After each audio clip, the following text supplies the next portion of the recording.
मुच्यते। पूर्णस्य पूर्णमादाय पूर्णमेवावशिष्यते। ॐ शान्ति शान्ति शान्तिः।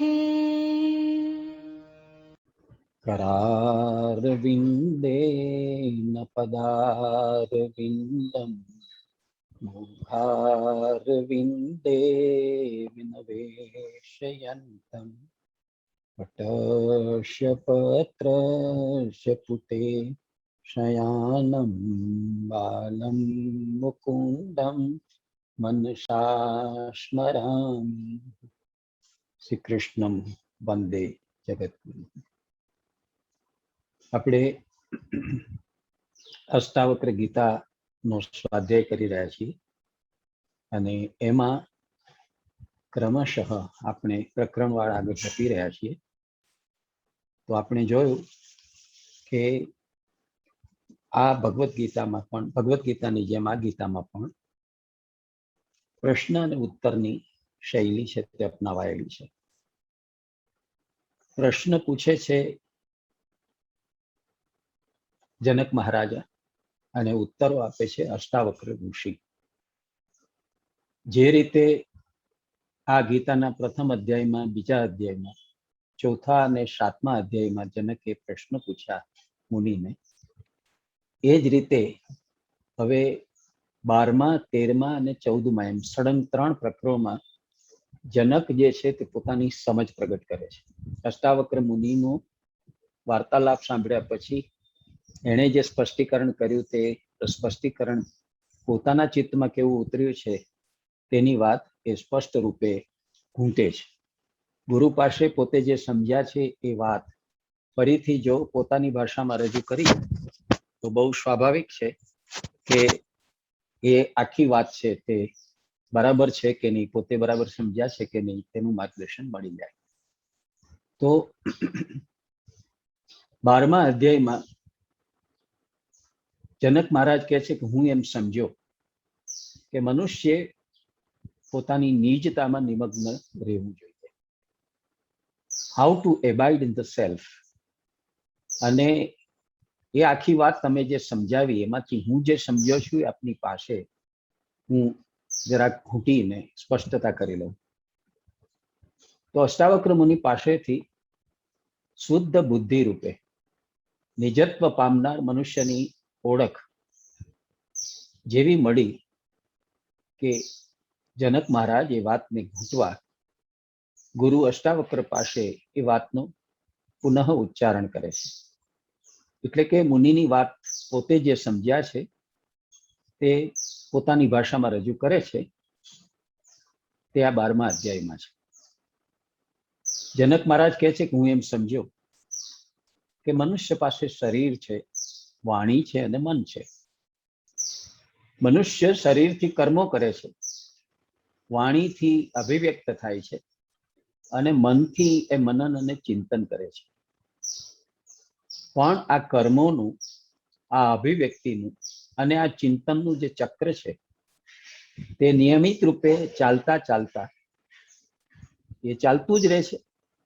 પણ એમાં એક સમય એવો આવે છે કે માણસ આ ચક્ર એની અંદર આવી ગયો હોય છે એટલે ક્યારેક પહેલા એ શારીરિક કર્મોથી કંટાળે છે, પોતે જે શરીરથી કર્મ કરી રહ્યો હોય છે એનાથી કંટાળી જાય છે.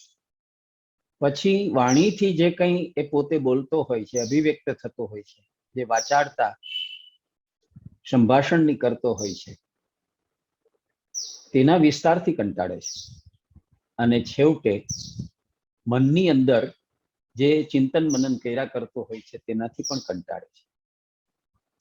તો માણસ પાસે શરીર, મન અને વાણી એવી જે ત્રણેય વસ્તુ છે, ત્રણેય વસ્તુ એનું ચક્ર જીવનભર ચાલ્યા કરે છે. પણ જીવનમાં ક્યારેક એવો સંજોગ આવે છે, ક્યારેક એવી પરિસ્થિતિ ઊભી થાય છે કે જ્યારે મનુષ્ય છે તે આ યંત્રવત એવા ત્રણેય અંગોના ત્રણેય કાર્યોથી કંટાળે છે.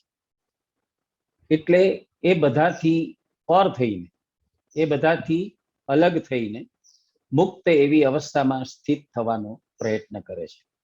એને એમ થાય છે કે આ શરીરથી પણ મુક્ત થઈ જાઓ, હું આ મનથી પણ મુક્ત થઈ જાઉં અને હું આ પ્રમાણે હું જે કંઈ કરી રહ્યો છું એ વાણીના વિસ્તારથી પણ મુક્ત થઈ જાઉં. એટલે કે પોતે જે કંઈ અત્યાર સુધી કર્યું છે તેને વિરામ આપું અને એની જગ્યાએ હું કંઈક મારામાં સ્થિર થવાનો પ્રયત્ન કરું. એ શરૂઆત છે, એટલી વાત હું સમજ્યો. આગળ વધતા એ કહે છે, પોતે જે સમજ્યા છે એની વાતની સ્પષ્ટતા કરતા, એક બાજુ ઇન્દ્રિયોની તન્માત્રાઓ, રસ, રૂપ, ગંધ, સ્પર્શ વગેરે જે તન્માત્રાઓ છે, એ ઇન્દ્રિયોની તન્માત્રાઓની આસક્તિનો અભાવ હોવાથી અને બીજી બાજુ આત્મા અદૃશ્ય હોવાથી ક્યારેક એકાગ્ર હૃદયથી આવું કામ થઈ શકે છે, તો ક્યારેક એકાગ્ર નથી રહી શકાતું. એમાં વિક્ષોભ આવે છે, એમાં વિક્ષેપ આવે છે, અને એવી વિક્ષેપ અવસ્થામાં ઝોલા ખાવાનું બને છે. તો એવી સ્થિતિમાં પણ હું એમ સમજ્યો છું કે માણસે પોતાનામાં સ્થિર થવા માટે મથવું જોઈએ. એવું બનશે કે તમે તમારા પોતાનામાં, તમારા સ્વરૂપમાં, તમારા આત્મરામમાં સ્થિર થવાનો પ્રયત્ન કરશો તો કેટલીક વાર એમાં એકાગ્ર થઈ શકાશે અને કેટલીક વાર એકાગ્ર નહીં થવાય. એમાં વિક્ષેપો આવશે, વિઘ્નો આવશે અને તમે આમ તેમ જે છે તે દોલાયમાન થતા રહેશો. તો આવે વખતે માણસે સજગ રહીને પોતાનો નિજમાં સ્થિર થવાનો પ્રયત્ન છે તે ચાલુ રાખવો જોઈએ, એમ હું સમજ્યો છું. એવો પ્રયત્ન કરે ત્યારે પણ એમાં મુશ્કેલી આવે છે. કેવી મુશ્કેલી આવે? કે જે લોકો સમાધિ કરવાને માટે ટેવાયેલા હોય, જેમને સવિકલ્પ સમાધિ છે તે સહજ હોય, એવા સમાધિ દશામાં રહેલા માટે આ સંસારનો, ભૌતિક જગતનો જે વ્યવહાર કરવો એ આસાન નથી હોતો. અને બીજી બાજુ વિક્ષિપ્ત દશામાં રહેલા મારા તમારા જેવા જે આપણા જેવા જે સાંસારિક મનુષ્યો છે, એમને માટે સમાધિ અને આસન એવો વ્યવહાર બહુ વિચિત્ર લાગે છે. સંન્યાસી કેવી રીતે વ્યવહાર કરી શકે? સાંસારિક વ્યવહાર. અને સાંસારિક માણસ છે તે સંન્યાસી જેવો વ્યવહાર ક્યાંથી કરી શકે? આ બધું ઉલટ સુલટ લાગે છે. એમ લાગે છે કે આ બધું ઊંધું ચતું છે. કેવી રીતે થાય માણસથી? પણ એવી અવસ્થા અનુભવાય તો પણ માણસે પોતાનો પ્રયત્ન નહીં છોડવો જોઈએ. સંસારમાં રહીને જ ભલે પોતે સમાધિ નથી ધરાવતો, છતાંય પોતે સમાધિની દશામાં જવા માટે થઈને આત્મામાં સ્થિર થવાનો પ્રયત્ન તો કરવો જ જોઈએ, એમ હું સમજુ છું. અને એમ જો કરશે તો મનુષ્ય છે તે ત્યાજ્ય અને ગ્રાહ્યથી રહિત, આ સ્વીકારવા જેવું છે ને આ છોડવા જેવું છે, એ ભાવનાથી રહિત થશે. તેમજ આ હું લઈ લઉં અને આ પડતું મૂકું, આ હે છે ને આ ઉપાદેય છે, આ કામનું છે ને આ નકામું છે, આને છોડી દઉં ને આને સ્વીકારી લઉં, એવી ભાવનાથી જેવો એ મુક્ત થશે, એની સાથે જે હર્ષ શોકથી પણ મુક્ત થઈ જશે. માણસ જે પ્રકારનો હર્ષ શોક અનુભવે છે એનું કારણ જ એ છે કે માણસ આ પ્રકારે કંઈક ને કંઈક, મને ગમતું સ્વીકારી લઉં ને અણગમતું હોય તે પડતું મૂકી દઉં, મને ફાવે તે સ્વીકારું, ના ફાવે તે છોડી દઉં, એવી પ્રક્રિયામાંથી બહાર નથી આવતો ને માટે હર્ષ શોકનો અનુભવ કર્યા કરે છે ને સુખ દુઃખની આખી ચક્કીમાં પીસાયા કરે છે. તો કે છે એને બદલે કરવું શું જોઈએ? મૂળ સ્થિતિમાં પોતાની નીચતામાં સ્થિર થવા માટે જ મથવું જોઈએ, એમ તમારી વાત ઉપરથી હું સમજ્યો છું. જો એવો પ્રયત્ન કરે મનુષ્ય, તો એને માટે આશ્રમી થવું કે ન થવું, ધ્યાન કરવું કે ન કરવું, મનનો સ્વીકાર કરવો કે ન કરવો, એવી બધી અવસ્થાઓ એક સરખી થઈ જાય છે. જો માણસ આ પ્રમાણે ગમતા અને અણગમતાનો, શ્રેય અને પ્રેયનો, આવો આસક્તિ અને અભિનિવેશનો ખ્યાલ જ જ્યારે છોડી દે છે, મતલબ કે આસક્તિ છોડી દે છે, મોહ છોડી દે છે, તૃષ્ણા છોડી, સ્પૃહા છોડી દે છે, ત્યારે હવે એ આ બધામાંથી મુક્ત થયો હોવાને કારણે એને માટે થઈને આ કાંઈ જરૂરી રહેતું નથી કે વર્ણ ધર્મ પાળે, આશ્રમ ધર્મ પાળે, અથવા ધ્યાન કરે કે ન કરે, મનને સ્વીકારે કે ન સ્વીકારે, બધી અવસ્થાઓ એને માટે સમાન થઈ જાય છે. અને એવી સમાન અવસ્થામાં પહોંચેલા મનુષ્ય પોતાના સમધારણ ચિત્ત સાથે, પોતાની અંદર આવેલી ક્ષમતા સાથે અંતરાત્મામાં સ્થિર થવાનો પ્રયત્ન કરવો જોઈએ, એના માટે મથવું જોઈએ. શા માટે? તો કહે છે કે એ જાણે જ છે કે કર્મ કરવા એ અજ્ઞાનનું કાર્ય છે, તેમ કર્મ ન કરવા એ પણ અજ્ઞાનનું કાર્ય છે. મનુષ્ય તરીકે જન્મ્યા છીએ એટલે કર્મ તો કરવા જ પડવાના, કર્મ વિના તો જીવી શકાવાનું જ નથી. પણ જે કર્મ કરીએ છીએ તે જ્ઞાનપૂર્વક કરતા નથી, સમજપૂર્વક કરતા નથી. સમજ કરી અથવા જ્ઞાન જેને કહીએ છીએ તે એ છે કે જો હું કરતા જ નથી, હું જો ભોગતા જ નથી, તો હું કેવી રીતે કોઈ કર્મ કરું છું? એ કર્મ મારા વાડે કેવી રીતે થાય? એના ફળ અથવા એનું પરિણામ મને કેવી રીતે મળે? ઈશ્વર જે કંઈ છે તે આપણને માત્ર માધ્યમ અને સાધન બનાવે છે. કર્મો તો એ આપણી પાસે કરાવે છે ને એ કર્મો એના વતી, એના થકી, એના માટે આપણે કરીએ છીએ. અને એટલે સર્વથા કર્તૃમ અન્યથા કર્તૃમ તો એ છે, અને એનું ફળ પણ એને જ મળવું જોઈએ, એનું જે કંઈ પરિણામ આવે એ પણ એને મળવું જોઈએ. આમ જે લોકો સમજી જાય છે તે આત્મામાં સ્થિર થવા માટે અધિકારી બને છે. બ્રહ્મરૂપી અચિંત્યનું ચિંતન કરનારો પણ આખરે તો ચિંતન રૂપ થાય છે. મને એ વાત પણ અત્યાર સુધી નહોતી ખબર, પણ હવે સમજાણી કે આ ચિંતનની આખી પ્રક્રિયા આપણે કરીએ છીએ. ચિંતનની પ્રક્રિયામાં અત્યાર સુધી હું એમ સમજતો હતો કે પરબ્રહ્મનું ચિંતન કરવું, પરમાત્માનું ચિંતન કરવું એ જરૂરી છે, પણ હવે સમજાય છે કે એ પણ અચિંત્ય છે. એનું ચિંતન કરવાથી પણ આખરે ચિંતન છે તે બોજરૂપ બને છે, બંધનરૂપ બને છે. આથી એનું પણ ચિંતન છોડી દેવું જોઈએ.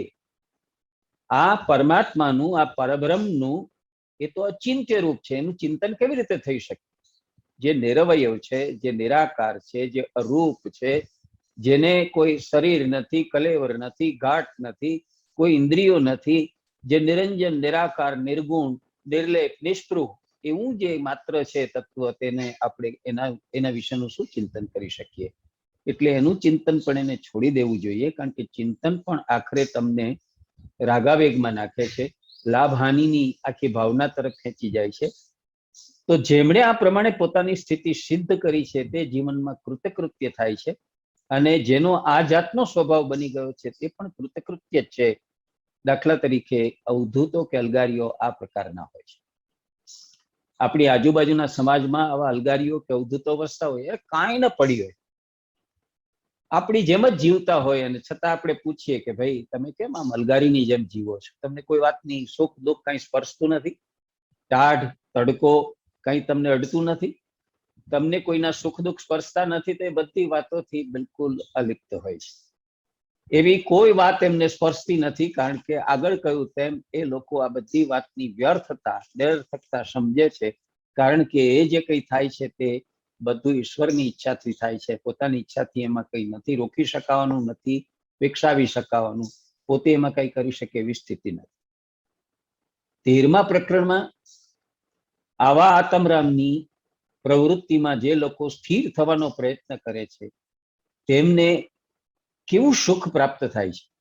પરમ સુખ, આત્માનું સુખ, અથવા આત્માની સાચી એવી જે રસમયતા છે, આનંદમયતા છે, એનો અનુભવ થાય છે. તો એની વાત પણ 13મા પ્રકરણના 7 શ્લોકમાં છે. તે જનક પોતાની રીતે કહે છે કે જે લોકો પોતાનામાં જ નિમગ્ન રહે છે તે આત્માની પ્રસન્નતા કેવી રીતે અને કેમ પ્રાપ્ત કરે છે તે તમે જે સમજાવ્યું તેમાંથી હું આટલું સમજ્યો છું કે આવા જે કોઈ અવધૂત કે અલગારી હોય છે, મતલબ કે જે વ્યક્તિઓ, જે માણસો મૂળ તત્વ કે મૂળ વાતને પામી ગયેલા હોય છે, એવો સમજે છે.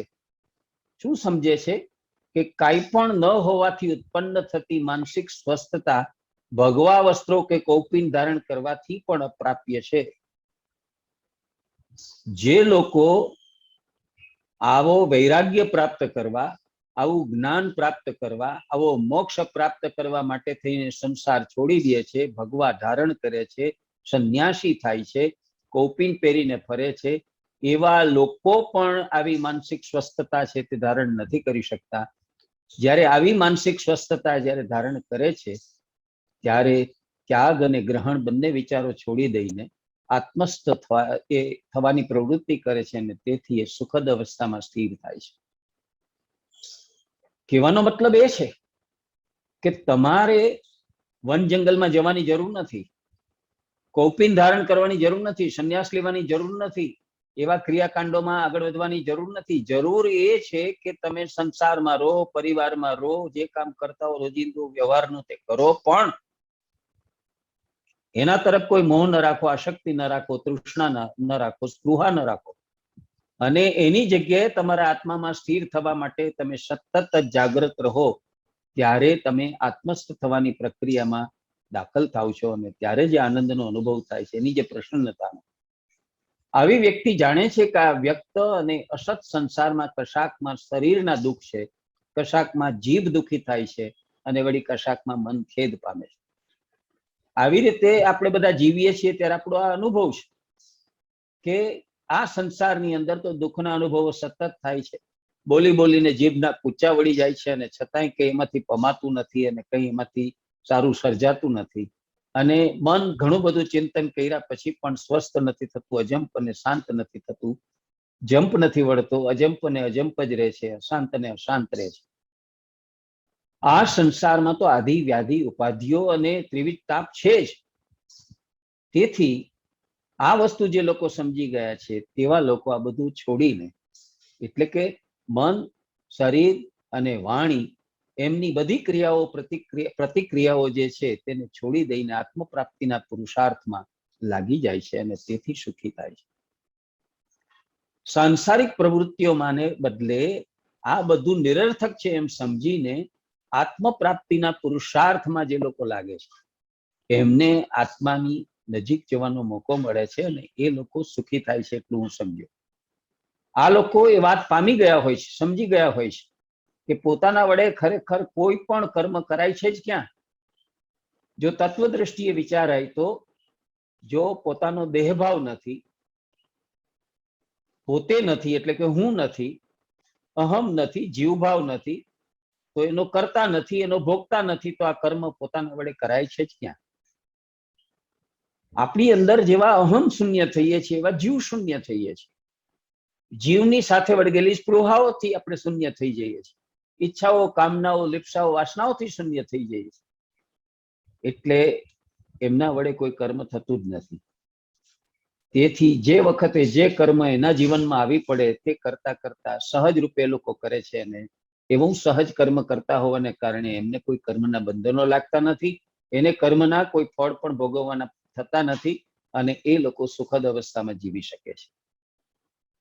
આવા લોકો સ્પષ્ટ રીતે એક વાત સમજી ગયા છે કે કર્મ અને નિષ્કર્મ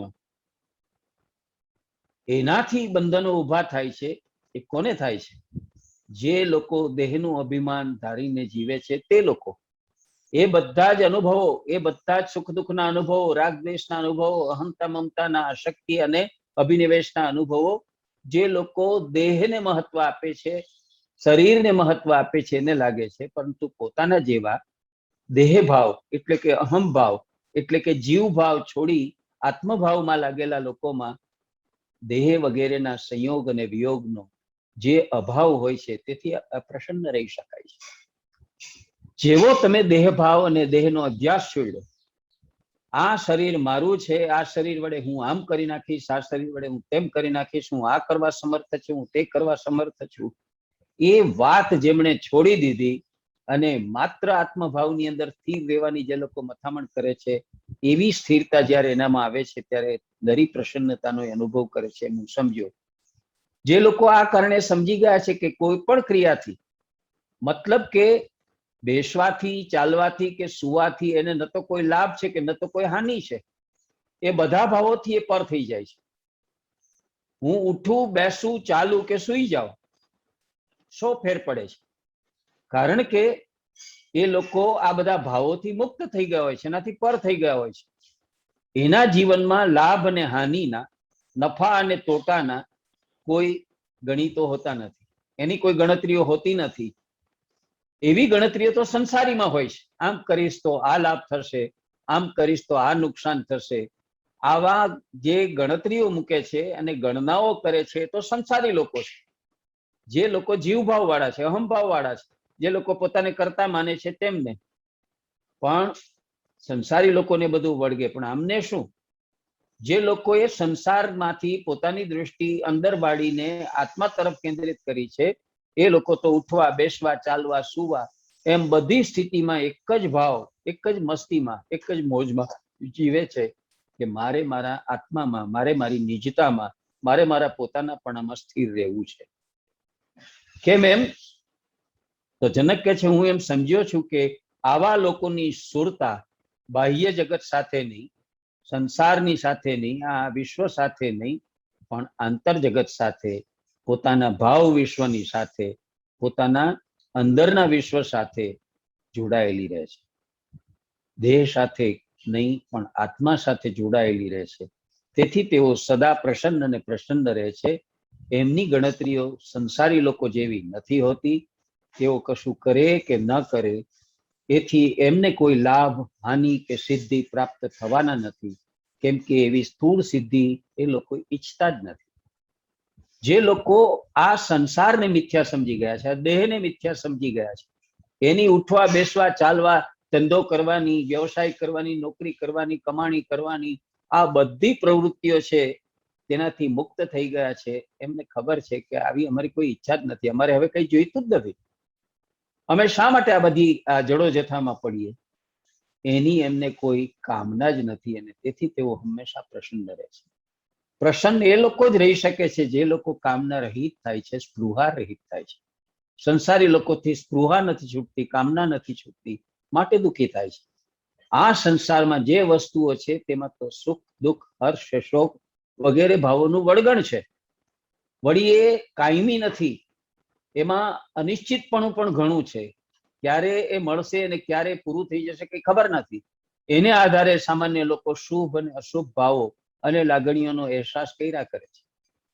માણસ દુઃખી છે જીવનમાં, એનું કારણ એ છે, સંસારીઓ દુઃખી છે એનું કારણ એ છે કે આ બધી વસ્તુઓ, આ બધી વિચારો અને આ બધા ભાવો અને ભાવનાઓ સાથે એનો વળગાટ છે, એની સ્પૃહા છે, એની કામના છે. એ નથી સમજતા કે આ નિત્ય નથી, આ અનિશ્ચિત છે, આ વિકારી છે, નાશવંત છે, નશ્વર છે. અને એટલે એ લોકો જે છે તે શુભ અને અશુભ ભાવો અને લાગણીઓના, સારી માઠી લાગણીઓનો અહેસાસ કર્યા કરે છે. પણ જે લોકો આત્મસ્થ યોગીઓ જેવા થઈ ગયા છે, એ આવા બધા સાંસારિક ભાવો ત્યજી દઈને એક આત્મસુખ અને એની મોજ મસ્તીમાં જ રાચે છે, એમ હું સમજ્યો છું. આટલી વાત એમણે આ 13મા અધ્યાયમાં આખરે આપણને સમજાવવાનો પ્રયત્ન કર્યો, અને ઘણી અગત્યની વાત એટલા માટે આપણી સામે આવી. 13મા અધ્યાયના આપણે 2 શ્લોકો જોયા હતા. હવે 3જા શ્લોકથી આગળ વધતા આપણે જોઈએ કે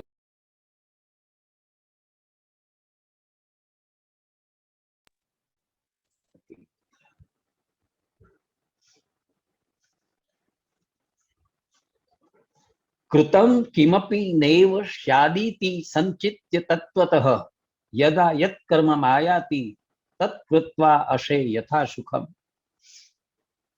કોઈ પણ કર્મ કરાતું નથી એમ તત્વદ્રષ્ટિથી વિચાર કરીને જે વખતે જે કર્મ જીવનમાં આવી પડે તે સહજ રૂપે આવી પડે અને સહજ રૂપે કરી નાખે, એવા લોકો એ જીવનમાં સ્થિર થઈને જીવે છે. એવા લોકો સ્થિર થઈને જીવે છે. કર્મ નિષ્કર્મ્ય નિર્બંધ ભાવા દેહસ્થ યોગિનઃ સંયોગ વિયોગ વિરહ અદાહમાશે યથાસુખમ. આ કર્મ અને નિષ્કર્મ એ બંધનના ખ્યાલો જે લોકો દેહના અભિમાન વાળા છે એને લાગે છે. જ્યારે મને તો દેહ કે શરીર આદિના સંયોગ અને વિયોગનો અભાવ હોય, હું સુખપૂર્વક મારા સુખની અંદર સ્થિત છું. અર્થાનર્થો ન મે સ્થિત્યા ગત્યા ન શયને નવા તિષ્ઠન ગચ્છન સ્વયં સ્તમાદહમાશે યથા સુખમ. બેસવાથી, ચાલવાથી, સુવાથી મને કોઈ લાભ કે હાનિ નથી. આ સંસારમાં હું કઈ પ્રવૃત્તિ કરું કે ન કરું એનાથી મને કોઈ ફેર પડતો નથી, અને એથી બેસતા, ચાલતા કે સુવા છતાં હું મારા જ આત્મામાં, મારા પોતાના નિજત્વમાં સ્થિર હોવાને કારણે હું એમાં સુખપૂર્વક સ્થિત છું.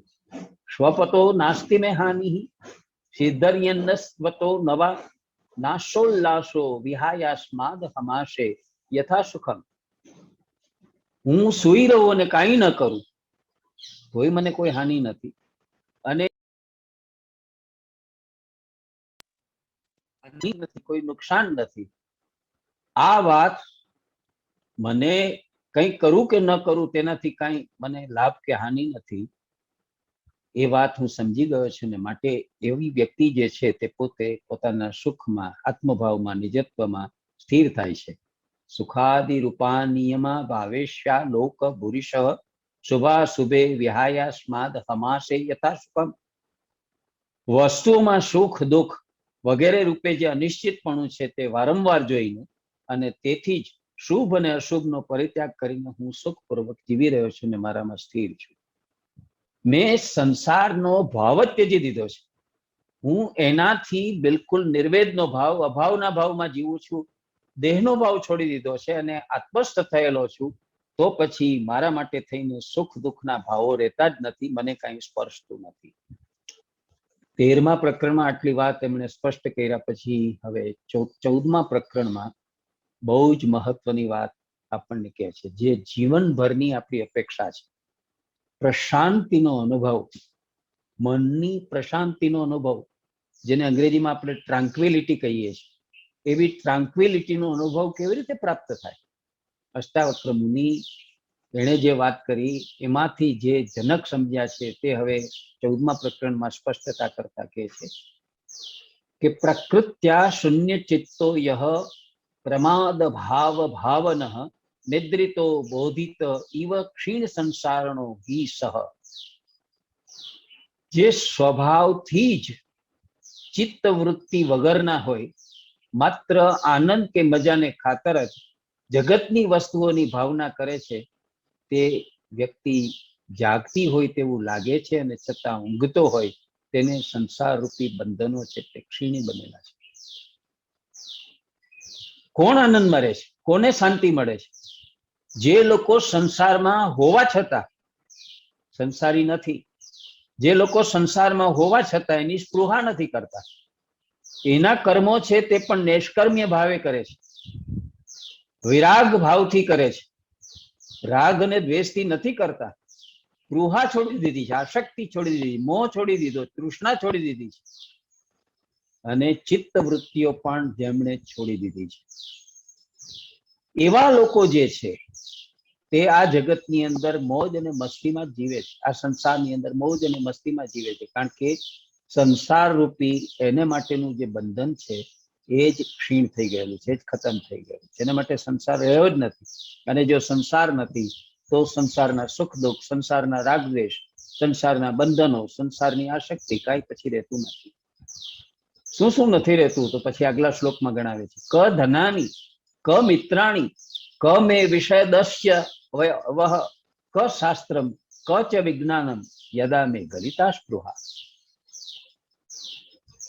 જો મારી સ્પૃહા કે મારી કામના જ નષ્ટ થઈ ગઈ હોય, મને કોઈ વસ્તુ પ્રાપ્ત કરવાની ઈચ્છા જ ન હોય, મારે હવે કંઈ જોઈતું જ ન હોય, ત્યારે મારે માટે શું ધન સંપત્તિ, શું મિત્રો, શું વિષય રૂપ ચોર, શું શાસ્ત્ર, શું વિજ્ઞાન, શું મારે મન આ બધાય જે છે તે પોથીમાંના રીંગણા, આમાંના કોઈનું મહત્વ મારે મન રહેતું નથી. હવે મારું મન નથી તો મિત્રમાં જતું, મારું મન નથી તો ધનમાં જતું, મારું મન નથી તો જેને કહીએ કોઈ પણ પ્રકારના વિષયોમાં જતું નથી, કોઈ શાસ્ત્રોમાં જતું નથી, કોઈ વિજ્ઞાનની વાતોમાં જતું. આ બધી જ વસ્તુ હવે જે છે તે નકામી લાગે છે. જ્યારે મનથી સંસાર છૂટી જાય છે, જ્યારે માણસ જાગૃત થઈ જાય છે, આત્મસ્થ થઈ જાય છે, હું શરીર નથી, હું ઇન્દ્રિયો નથી, હું અંતકરણ નથી, હું પોતે આત્મરૂપ છું, હું ચૈતન્ય સ્વરૂપ છું, એમ પોતાની સમજમાં, પોતાની સેલ્ફ સેમનેસની અંદર જે લોકો સ્થિર થઈ જાય છે એને આખી વાત સમજાઈ જાય છે કે આ બધું 4 દિવસનું ચાંદરવું છે. જે ધન સંપત્તિ તમે એકઠી કરો છો તે, જે મૈત્રી કરો છો તે, જે વિષયોની કામના કરો છો તે, જે શાસ્ત્રો વાંચો છો ને જે વિજ્ઞાનના સિદ્ધાંતો ગોખવા પ્રયત્ન, બધું 4 દિવસનું ચાંદરવું. હવે આ સ્થિતિએ પહોંચ્યા પછી, આત્મસ્થ થયા પછી એનું કોઈ મહત્વ, એનો કોઈ મહિમા મારા મનમાં રહેતો નથી. વિજ્ઞાતે સાક્ષી પુરુષે પરમાત્મની ચેશ્વરે નૈરાશ્યે બંધ મોક્ષે ચ ન ચિંતા મુક્તયે મમ. બહુ સરસ રીતે સામસામે મૂકીને વાત કરી છે. એક બાજુ જીવાત્મા ને બીજી બાજુ પરમાત્મા. તો સાક્ષી પુરુષ એવો મારો જીવાત્મા અને બીજી બાજુ પરમાત્મા ઈશ્વર, તેમજ એક બાજુ નૈરાશ્ય અને બીજી બાજુ બંધન અને મોક્ષ. આ બધું જ મને જાણવામાં આવી ગયું છે કે આ શું છે, એની પતિ જ મને પડી ગઈ છે, એની પ્રતીતિ થઈ ગઈ છે, મને એનો ખ્યાલ આવી ગયો છે. તો હવે મને શાને માટે મુક્તિની પણ ચિંતા, મને મુક્તિની પણ કોઈ સ્પૃહા નથી, એની પણ કોઈ ચિંતા નથી. જે મળવાનું હશે તે આવીને મળશે. મારે જે જીવવાનું છે તે સહજ ભાવે જીવવાનું, જે કરવાનું છે તે સહજ કર્મ રૂપે કરવાનું છે. બધું જ જાણે કે ઈશ્વરાધીન છે, બધું જ એક કરતા હરતા છે. મારો એમાં કોઈ રોલ નથી, મારો કોઈ એમાં કોઈ ભાગ નથી, મારું કોઈ એમાં કર્તૃત્વ નથી, મારો એમાં કોઈ લાભ કે હાનિ નથી, એમ સમજીને મારે કરવાનું છે. એટલે મુક્તિનો ભાવ પણ મને રહેતો નથી. હું મુક્તિ પામી જાઉં એ વાત પણ મને નકામી લાગે છે, કારણ કે હું સમજી ગયો છું કે જીવાત્મા શું છે અને પરમાત્મા શું છે. બીજી બાજુ મને એ પણ ખબર પડી ગઈ છે કે બંધન અને મોક્ષ શું છે અને બીજી બાજુ નૈરાશ્ય શું છે. આ બધાથી જ્યારે આપણે પરિચિત થઈ જઈએ છીએ, ત્યારે જ્યારે આત્માનું આપણને ભાન થાય છે, ત્યારે આત્મા પોતે જ્ઞાન છે, આત્મા પોતે પ્રકાશ છે, આત્મા પોતે પ્રેમ છે, આત્મા પોતે આનંદ છે.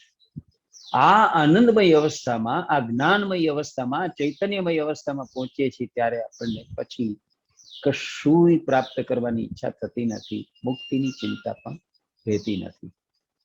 અંતર વિકલ્પ શૂન્યસ્ય બહિઃ સ્વચ્છંદ ચારિણ પ્રાતશ્ચેવ દશાસ્તાસ્તા દશા એ જાનતે. કેવી સ્થિતિ થઈ એ મને આમ સમજાય છે તમારી વાત ઠીકે છે. અંદરથી વિકલ્પ રહિત, આપણે બે જગતમાં જીવીએ છીએ, અંદરના અને બહારના. તો અંદરથી વિકલ્પ રહિત અને બહારથી સ્વચ્છંદપણે વિચરનાર, ભ્રમિત બનેલા,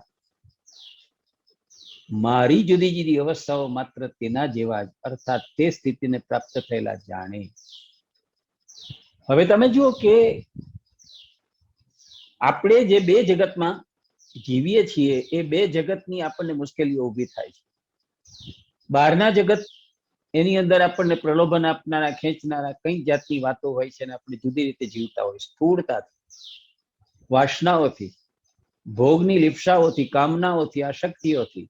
અંદરના જગતમાં આપણું બીજું જે જગત છે તે આત્માનું જગત છે, ત્યાં બધું જ શાંત છે, નિર્મળ છે, નિરંજન, સ્પોટલેસ છે, ધાબા વગરનું, કલંક વગરનું છે. એટલા માટે શ્રીમદ ભગવદ્ ગીતામાં પહેલા શ્લોકમાં બે શબ્દ એક સાથે વાપરી દીધા, ધર્મ ક્ષેત્રે કુરુક્ષેત્રે. આ કુરુક્ષેત્ર એટલે કોઈ હરિયાણા નામના પ્રદેશમાં આવેલું કોઈ મેદાન નહીં. આ રણાંગણની વાત નથી જ્યાં કુરુક્ષેત્ર યુદ્ધ લડાયું.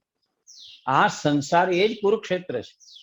આપણે જે સાંસારિક વ્યવહારિક જીવન જીવી રહ્યા છીએ એ જ કુરુક્ષેત્ર છે, બહારનું જગત છે. અને અંદરનું જે જગત છે તે ધર્મક્ષેત્ર છે.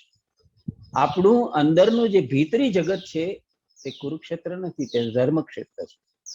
માણસે કુરુક્ષેત્રની અંદર જીવતા જીવતા, એટલે કે સંસારમાં, આ જિંદગીમાં, આ જીવનમાં, સંબંધો અને વ્યવહારોના જગતમાં કૂટાતા પીટાતા, વચ્ચે રહેતા રહેતા, સંઘર્ષ અથવા સંપ સાધીને કામ કરતા કરતા પોતાના અંદરના જગતમાં તો સ્વસ્થ અને નિર્લેપ રહેવાનું છે.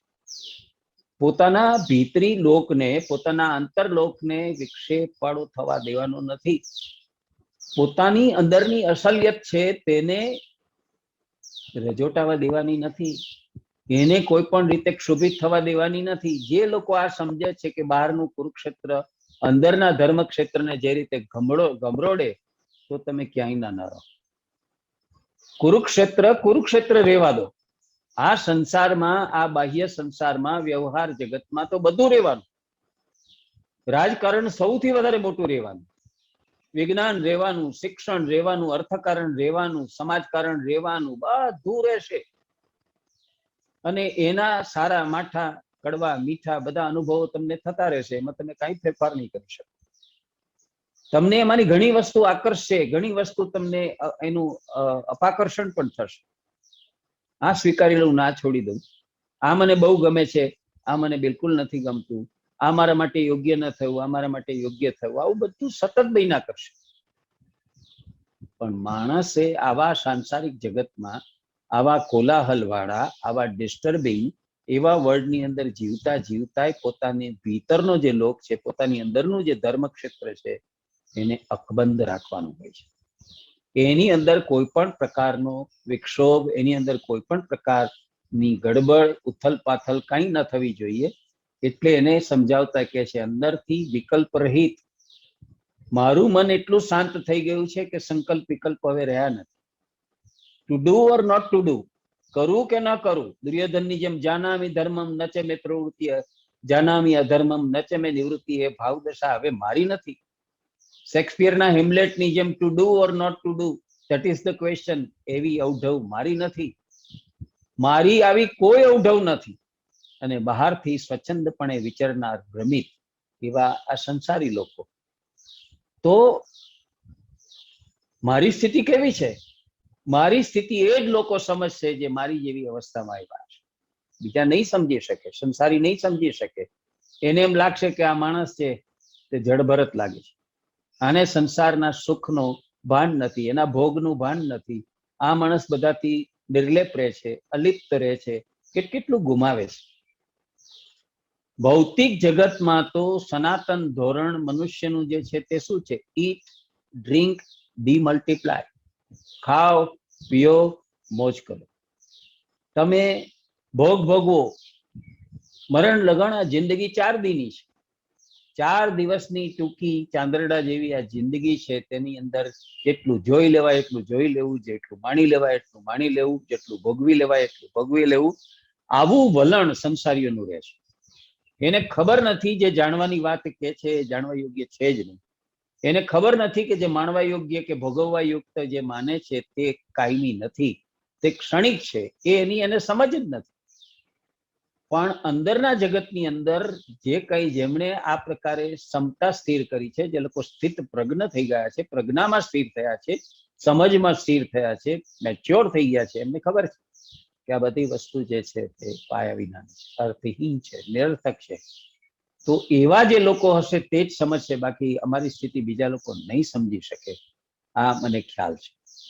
તો 14મા પ્રકરણની અંદર 4 શ્લોકની અંદર આવી મનની શાંતિ કેવી રીતે પ્રાપ્ત કરવી, આવી ટ્રાન્ક્વિલિટી છે, તે જ અગત્યની વસ્તુ છે. જીવન જેનું નામ એનું જ બીજું નામ અશાંતિ છે. જીવન જેનું નામ એનું જ બીજું નામ ઉદ્વેગ, એનું જ બીજું નામ ઉદ્માતો અને તોફાનો છે. જીવન પોતે એક સંઘર્ષ છે, જીવન પોતે એક સંગ્રામ છે, જીવન પોતે એક કશમકશ છે, એક યુદ્ધ છે, બધું છે. જીવન નાટક છે, જીવન સિનેમા છે, જીવન ગીત સંગીત છે. તમે જીવન વિશેના જેટલા આજ સુધી અભિપ્રાય ઉચ્ચાર્યા છે એનો તમે સર્વે કરો તો તમે જોશો કે જીવનને સમજાવવા માટે, જીવનને ઓળખવા માટે લોકોએ કેટલા ઉપમાનો વાપર્યા છે, કેટલી સરખામણી કરી કે જીવન આ છે, જીવન આ છે, જીવન આ છે, બધું છે જીવન.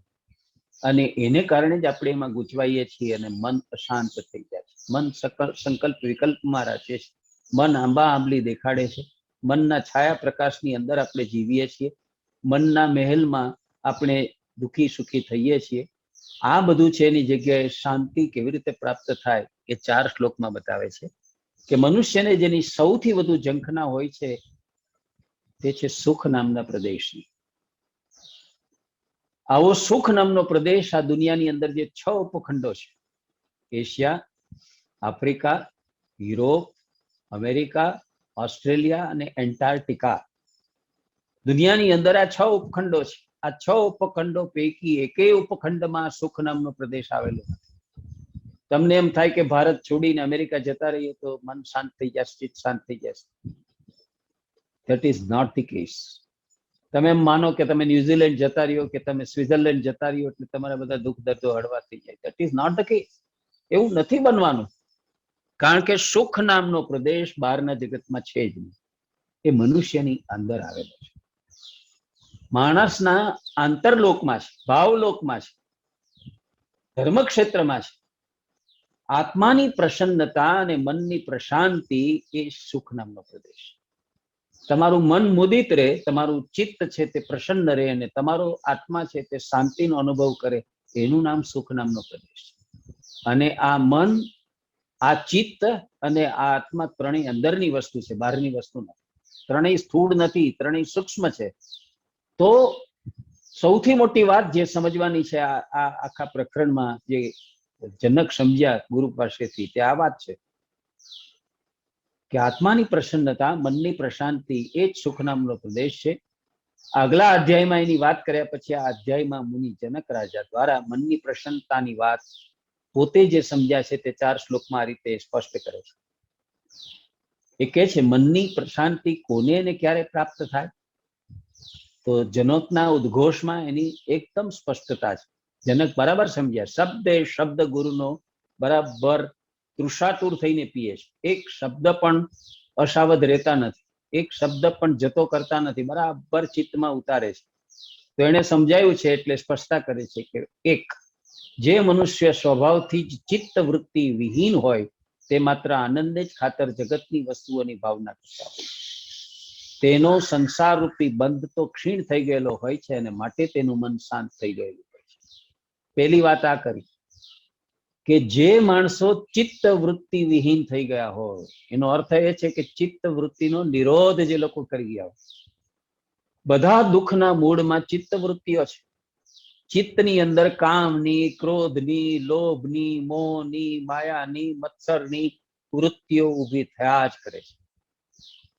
પશ્ચિમનો વિચારક મેકડુગલે 21 વૃત્તિઓ ગણાવી છે અને આપણા શાસ્ત્રોએ પણ અનેક વૃત્તિઓ ગણાવી છે. હિંસાની વૃત્તિ, કામની વૃત્તિ, ક્રોધની વૃત્તિ, પાર વિનાની વૃત્તિઓ છે. તો man is a bundle of desire. આપણે આવી ઈચ્છાઓનું, કામનાઓનું પોટલું છીએ. તો એ બધી ઈચ્છાઓ છે, એ વૃત્તિઓ જે છે તેને ડામી દેવી જોઈએ, તેનો વિરોધ કરી નાખવો જોઈએ. એના બધા જ ઉદ્માતો, એના મોજાઓ બધા શાંત થઈ જવા જોઈએ, એની થપાટો લાગવી ન જોઈએ. એવો જે માણસ છે કે જેણે ચિત્ત વૃત્તિનો નિરોધ કર્યો છે, એ સંસારરૂપી બંધનોથી ક્ષીણ થઈ ગયેલો છે. સંસારરૂપી બંધનો એને સ્પર્શતા નથી, એના બધા બંધનો કપાઈ ગયા છે, માટેનું મન શાંત હોય છે. બીજી વાત કે છે, હું આ સમજ્યો મનની પ્રશાંતિ ક્યારે આવે? જ્યારે મનુષ્યની કામના નષ્ટ થઈ જાય ત્યારે મન શાંત થઈ જાય. આ કામનાની શાંતિ, આ કામનાનું સમન. કામનાઓ શાની હોય છે? શેની કામના હોય છે આપણને જીવનમાં? ધન પ્રાપ્તિની હોય છે, મિત્ર પ્રાપ્તિની હોય છે, વિષય પ્રાપ્તિની હોય છે, શાસ્ત્ર જ્ઞાનની હોય છે, વિજ્ઞાનની જાણકારીની હોય છે. આ બધી આપણી કામના હોય છે. આપણે સફળ થવું હોય છે જીવનમાં, સુખી થવું હોય છે, એટલે આપણે બધી વસ્તુની કામના કરીએ છીએ કે મારી પાસે ધન સંપત્તિ હશે તો મારી જરૂરી બધી જ ભૌતિક સાધન સામગ્રી ખરીદીને હું મારા જીવનમાં અભરે ભરી દઈશ અને મને કોઈ વસ્તુની કમી ના નહીં રહે. બીજું, મારા જીવનમાં સરસ મજાના સાણા, સમજુ, ઠાવકા મિત્રો હશે તો મને જરૂર પડે સલાહ આપશે, મને જરૂર પડે માર્ગદર્શન આપશે, એની કામના કરીએ. મારી ઇન્દ્રિયો ને મારું શરીર છે તે ભોગ માંગશે તો મને બધા પ્રકારના ભોગ મળી રહે, એવો વિષયોની આપણી કામના હોય છે. અને હું અબુદ્ધ ન રહું, મૂઢ કે મૂર્ખ ન રહું, એવું શાસ્ત્ર જ્ઞાન કે એવું વિજ્ઞાન જ્ઞાન મને પ્રાપ્ત થાય એવી કામના કરીને માણસ આજકાલ જીવતો હોય છે. પણ આ કક્ષાએ પહોંચ્યા પછી સમજાય છે કે કામના જ જ્યારે નષ્ટ થઈ જાય મનુષ્યને આમાંની કોઈ કામના રહે નહીં, ત્યારે એ બધી વસ્તુઓનું એના મનમાં કોઈ મહત્વ જ રહેતું નથી. આપણે એવી વ્યક્તિઓ જોઈ છે કે 4 અક્ષર પણ ભણ્યા ન હોય, સાવ અભણ હોય અને છતાં એવી મોજમાં અને એવી મસ્તીમાં જીવતા હોય, આપણને થાય કે આને કેમ સંસારના કોઈ વાયરા અડતા નથી, આને કોઈ વાયરો દજાડતો કેમ નથી, આની શાંતિને કોઈ ખડબડાવી કેમ નથી શકતા. એ પોતાની મસ્તીમાં, એમાં શિક્ષણની જરૂર નથી, એમાં જ્ઞાનની જરૂર નથી, એની અંદર ધનની જરૂર નથી, એની પાસે કાંઈ ન હોય, અકિંચન હોય, અને છતાં અંદરથી સભરે ભરેલા. કોઈ અવધૂત પાસે જાઓ, અને આવા ઘણા દ્રષ્ટાંતો છે ને આપણા શાસ્ત્રોમાં, કે એની પાસે રાજા મહારાજાઓ છે તે ઘણી ઓફર લઈને જાય કે મારી કન્યા તમને પરણાવું, મારા રાજમાં પધારો, તમને મહેલ આપું, તમને બધા સુખો ભોગના. તો કે આગોરે કેટલી વસ્તુ એને આપવા માટે લાવ્યા હોય તો કે છે આગોરે તડકો આવવા દે. કોઈ સ્પૃહા જ નથી હોતી. બધી કામનાઓ છે તેને એ લોકો છોડી ચૂક્યા હોય. લીલયા, અનાયાસ, સહજરૂપ, લીલારૂપ જીવન એ લોકો જીવતા હોય. એને કોઈ ઘટનાઓ છે તે સ્પર્શતી નથી, કારણ કે કામનાઓને એને જીતી લીધી હોય છે. ત્યારે એમને મન આનું કોઈ મહત્વ રહેતું નથી, તેનો કોઈ મહિમા રહેતો નથી. માટે એનું મન અને ચિત્ત પ્રસન્ન રહે છે. જ્યાં સુધી જગતમાં કામનાઓ છે, ડિઝાયર્સ છે, આસક્તિઓ છે, ત્યાં સુધી તમે મનની શાંતિ પામી શકતા નથી. આવા મનુષ્યને મુક્તિની પણ કોઈ ચિંતા નથી હોતી. જે માણસ થોડું ઘણું પણ શાસ્ત્ર જ્ઞાન લાગે છે, એને એમ થાય છે કે મારે આ જન્મ મરણના ફેરામાંથી તો મુક્ત થઈ ગયો છે, મારે હવે પછી આવો જન્મ લેવો નથી. પુનરપી શયનમ માતૃ હૃદય માતૃ ગર્ભે, એવું કઈ મારે નથી થવું. માતાના જઠરની અંદર ફરીથી મારે પાછું છે તે જીવ રૂપે સ્ફુરણ કરવું ને ગર્ભવાસના દુઃખ ભોગવવા અને જન્મ્યા પછી સંસારના દુઃખ નહીં જોઈએ. આવા વારાફેરમાંથી મુક્ત થવું છે અને મારે મુક્તિ જોઈએ છે, આવું માણસ ઝંખવા લાગે છે. જ્યારે ઘડપણમાં વૃદ્ધાવસ્થામાં બહુ હેરાન થાય, બહુ પીલાય, શારીરિક રીતે, માનસિક રીતે, બધી રીતે સાવ ઘસાઈ ગયા હોય, ત્યારે એમ થાય કરે રે આ જન્મારો શું કામનો છે, આમાં મેં શું કર્યું, મેં શું પ્રાપ્ત કર્યું, મારાથી શું થઈ શક્યું, આના કરતા આમાંથી મુક્ત થઈ જવાય તો સારું. પણ આવા મનુષ્યો જેમણે ચિત્તવૃત્તિ શાંત કરી દીધી, જેમની કામનાઓ શાંત થઈ ગઈ, એ લોકોને મુક્તિની પણ કોઈ ચિંતા હોતી નથી. કેમ કે એમને પાકી ખબર હોય છે કે સાક્ષી રૂપ જીવાત્મા શું છે, પરમાત્મા ઈશ્વર શું છે. આ લોકોને એ ભાન પડી ગયું હોય છે, સમજ આવી ગઈ હોય છે, એ વાતની એને પ્રતીતિ થઈ ગઈ હોય છે કે જેને પરમ કૃપાળુ પરમાત્મા કે ઈશ્વર કહીએ છીએ તે કોણ છે, અને જેને આપણું જીવાત્મા કહીએ છીએ તે શું છે, એ કેમ સાક્ષી રૂપ છે, કેમ તટસ્થ છે. તેને બંધન અને મોક્ષના સ્વરૂપની અને નૈરાશ્યનું પણ એને જ્ઞાન થઈ ગયું હોય છે કે ભાઈ બંધન કોને કહેવાય, મુક્તિ કેને કહેવાય, નૈરાશ્ય કોને કહેવાય, આ બધી વાતનો એને ખ્યાલ આવી ગયો હોય છે. અને એટલે એ લોકો જે છે તે શાંતિ પામતા હોય છે. આપણે ત્યાં એક મુક્તિ છે ને, શાંતિ પમાડે તેને સંત કહીએ. સંતોમાં લક્ષણો હોય છે. તમે જુઓ કે સાવ ઝૂંપડીમાં રહેતા હોય, ગાર માટીની જગ્યા હોય, એના ઘરની અંદર કોઈ રાચ રચીલું કોઈ ફર્નિચર ન હોય, પલંગ ન હોય, સારી પથારી ન હોય, નીચે દર્ભની ઘાસની એક પથારી પાથરીને એમાં સુઈ જતા હોય, છતાં ઘસઘસાટ ઊંઘી જતા. જેની પાસે 7 મણ રૂની તળાઈઓ હોય એ લોકોને ઊંઘ નથી આવતી. જે લોકો પાસે બધી દોમદમદાય સાહેબી છે કે એસી લાગેલું છે, સરસ મજાના પલંગમાં સૂતેલો છે, ભારે ભોજન જમ્યો છે, કોઈ વાતની અતૃપ્તિ નથી, અને છતાં એની ઊંઘ આરામ થઈ ગયો છે, આ લોકો આરામથી ઊંઘી જાય છે. આ સંતો બધી જ રીતે શાંત થઈ ગયેલા હોય છે. તો તમે એની પાસે જાઓ, તમે એની નિકટ જ્યારે બેસો ત્યારે તમારા મનમાં પણ શાંતિના ભાવ છે. તમારા મનના ઉદ્વેગો, તમારા મનના ઉદ્માતો પણ ત્યાં શાંત થતા તમને દેખાય ને. એની ઉપસ્થિતિમાં, એની હાજરીમાં તમને કોઈ ખરાબ વિચાર ના આવે, તમારું મન આમ તેમ દોડભાગ ન કરે, ધીરે ધીરે બધું શાંત થતું હોય એવું તમને લાગે. એનું કારણ એ છે કે આ બધી વસ્તુ પામીને બેઠા હોય છે અને પરમ શાંત થઈ ગયા. ઓછામાં ઓછું બોલે, વધારે વધારે મૌન પાડે, જે કંઈ સૂચવવું કે કેવું હોય એ પણ ઈશારાથી સૂચવે અને કે વાણીનો ઓછામાં ઓછો ઉપયોગ કરે. અને એવું સાદગી ભર્યું, એવું સરળ એ લોકો જીવન જીવતા હોય કે આપણને થાય કે આવી રીતે જીવી જ કેવી રીતે શકાય. અને સાંજે ખાવાનું મળશે કે નહીં મળે એની કોઈ ચિંતા જ નહીં હોય. મારે કાલ સાજો માંદો થઈશ તો મારી દવા કેવી રીતે થશે અને હું કેવી રીતે હોસ્પિટલમાં સારવાર લઈશ એની કોઈ ચિંતા જ નહીં હોય. કોઈ વસ્તુની એને કઈ પડી નથી હોતી, એની કોઈ કામના નહીં. ઈશ્વર જે રીતે જીવાડે તે રીતે જીવવાનું, સહજ ભાવે જીવવાનું, સહજ ભાવે જીવન પૂરું કરવાનું. તો મનની આવી પ્રશાંતિનો અનુભવ જે લોકો અંદરથી વિકલ્પ રહિત અને બહારથી સ્વચ્છંદપણે વિચરનાર, ભ્રમિત બનેલા, મારી જુદી જુદી અવસ્થાઓને માત્ર તે સ્થિતિને પ્રાપ્ત થયેલા એ જ લોકો જાણી શકશે, બધા એને નહીં જાણી શકે. આવા જે મનુષ્યો છે જેણે હવે મનમાં સંકલ્પ વિકલ્પ રહ્યા નથી, બહારથી આ સંસારમાં સ્વચ્છંદપણે વિહરવાનું કે વિચરવાનું એને જરાય પસંદ નથી એનું શરીર એની અંદર ભોગ ને કામનાઓ માટે વિચરતું કે ટહેલતું નથી, એનું મન એમાં દોરાતું પ્રેરાતું કે ખેંચાતું, આ બધી અવસ્થાઓમાંથી એ બહાર નીકળી ચૂક્યા છે.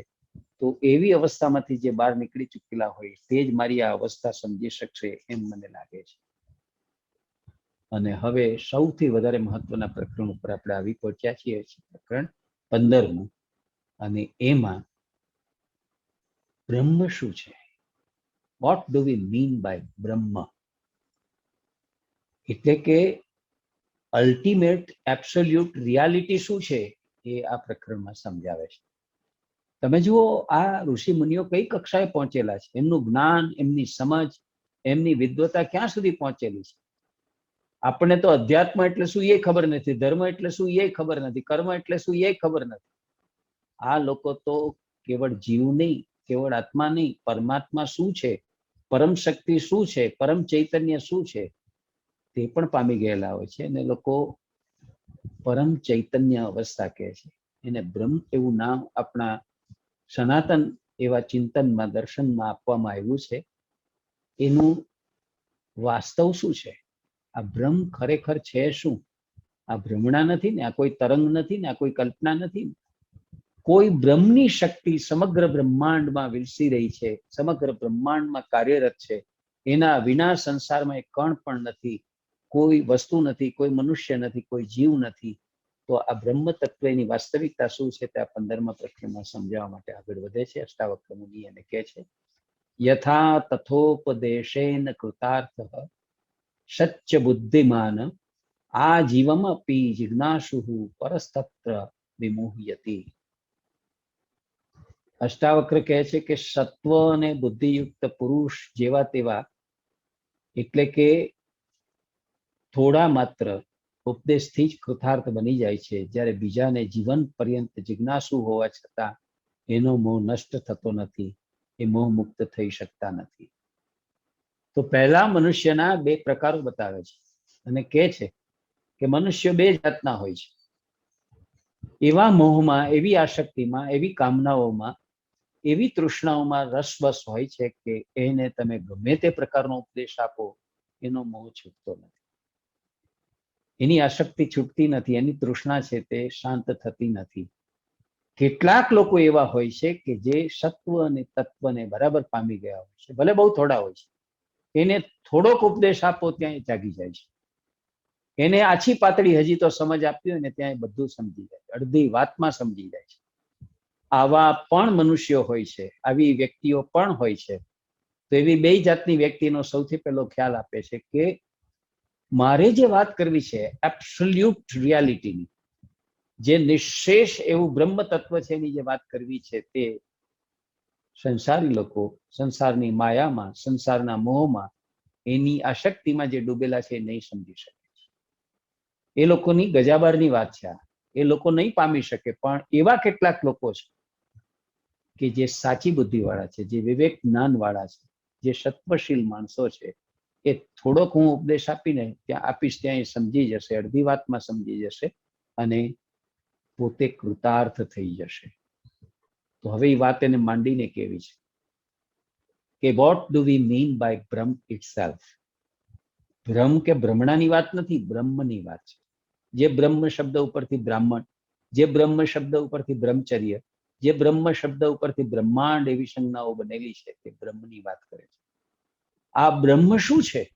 બ્રહ્મનો સાદો ડિક્શનરી મિનિંગ તો છે જે વિશાળ છે, તે અતિ વિશાળ છે. તે તો જે અતિ વ્યાપક, અતિ વિશાળ જે છે તેને આપણે બ્રહ્મ કહીએ છીએ. ને એવું અતિ વિશાળ ને અતિ વ્યાપક છે શું? જે ક્યાંય ન હોય એવું ન બને, સર્વત્ર એનો વિલાસ હોય, સર્વત્ર એનો નિવાસ હોય, સર્વત્ર એની રમણા હોય, એવું શું છે?